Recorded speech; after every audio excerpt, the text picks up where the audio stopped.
Assalamualaikum warahmatullahi wabarakatuh. Perkenalkan, nama saya Dwi Yuliana, NIM T20197047. Di sini saya sebagai pemateri pertama kelompok 7 akan menjelaskan tentang pengertian madzhab dan sebab-sebab munculnya madzhab. Yang pertama adalah pengertian madzhab. Madzhab secara etimologi dibagi menjadi dua pengertian. Yang pertama adalah berasal dari kata dhahaba yadhabu, dhahban, wa dhuhuba wa madzhaban, yang artinya adalah telah berlalu, telah pergi, dan telah mati. Kemudian arti yang kedua, kata madzhab diartikan sebagai suatu yang diikuti dalam berbagai masalah yang disebabkan oleh adanya pemikiran. Secara terminologi, istilah madzhab diartikan menjadi dua arti.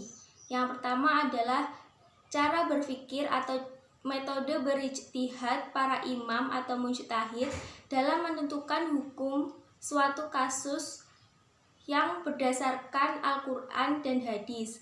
Kemudian arti yang kedua adalah pendapat atau fatwa dari para imam atau mujtahid tentang menentukan hukum suatu kasus atau peristiwa yang diambil dalam Al-Quran dan hadis.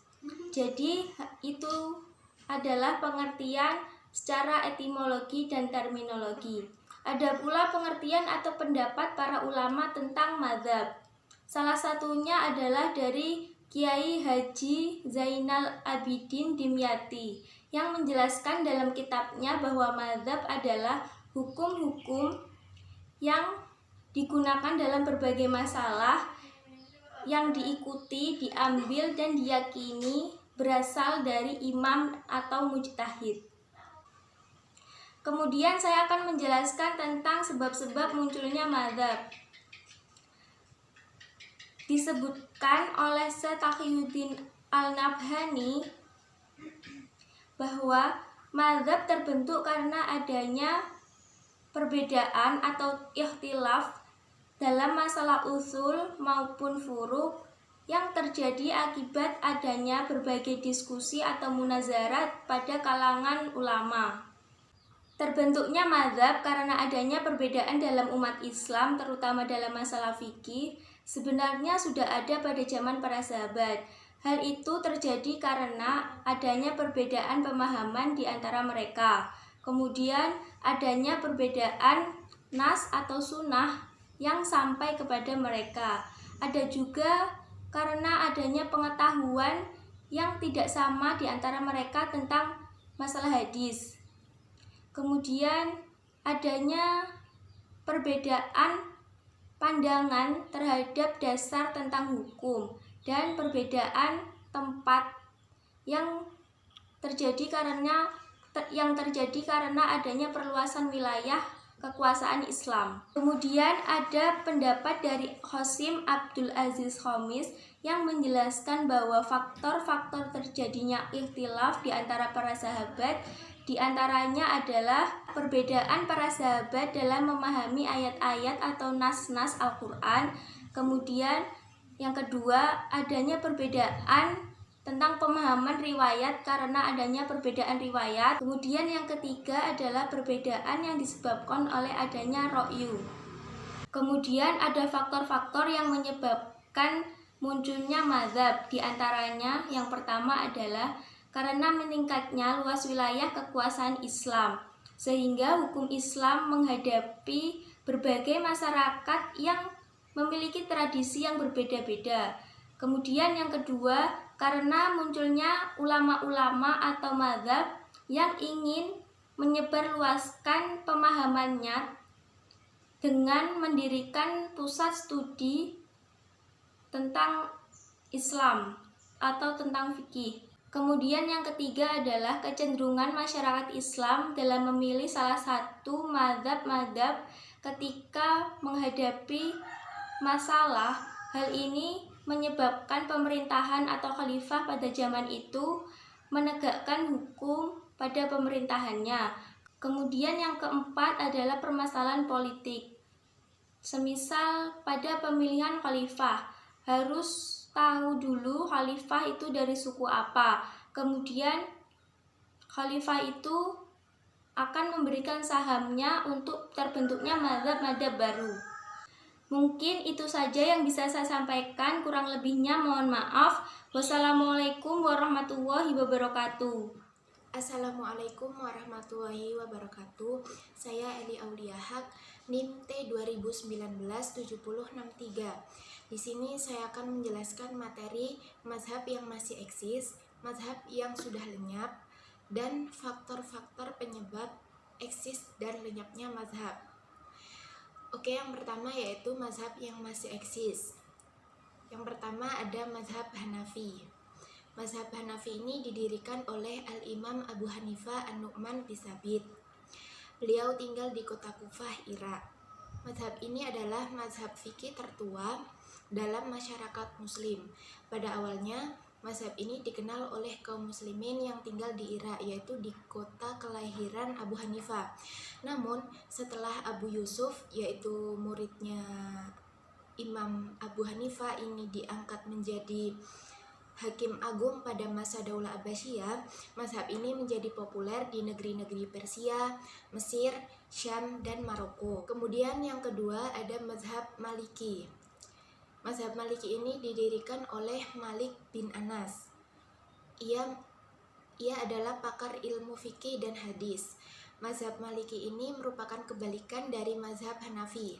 Kalau mazhab Hanafi banyak mengandalkan nalar dan logika karena kurang tersedianya nas-nas yang valid, mazhab Maliki ini justru kebanjiran sumber-sumber syariah. Sebab mazhab ini tumbuh dan berkembang di kota Nabi, di mana penduduknya adalah anak keturunan para sahabat. Yang ketiga ada mazhab Syafi'i. Mazhab Syafi'i ini didirikan oleh Abu Abdullah Muhammad bin Idris Asy-Syafi'i, biasa disebut Imam Asy-Syafi'i.